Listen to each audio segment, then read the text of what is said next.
আপনি কি বাসায় নিয়মিত সয়াবিন তেল খাচ্ছেন?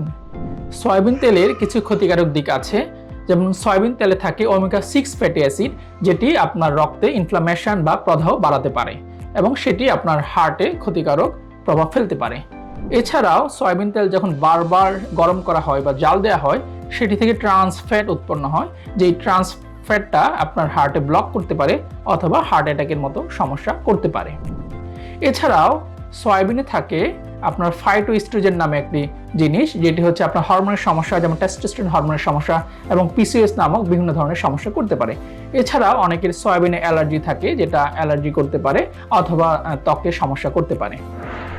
তাই আপনার বাসায় যারা নিয়মিত সয়াবিন তেল ব্যবহার করছেন, সয়াবিন তেলের বিকল্প হিসেবে আপনার অলিভ অয়েল বা নারিকেল তেল এই ধরনের বিভিন্ন তেল ব্যবহার করতে পারেন।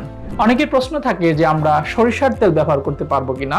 এখানে একটি চমকপ্রদ তথ্য হচ্ছে, আমেরিকান হার্ট অ্যাসোসিয়েশন কিন্তু সরিষার তেল রান্নার জন্য রিকমেন্ড করে নাই।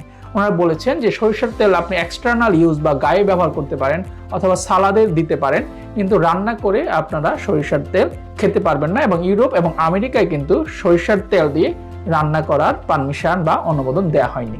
American heart association almond oil, olive oil, নারিকেল তেল এগুলো রান্নায় ব্যবহার করার জন্য রিকমেন্ড করেছেন।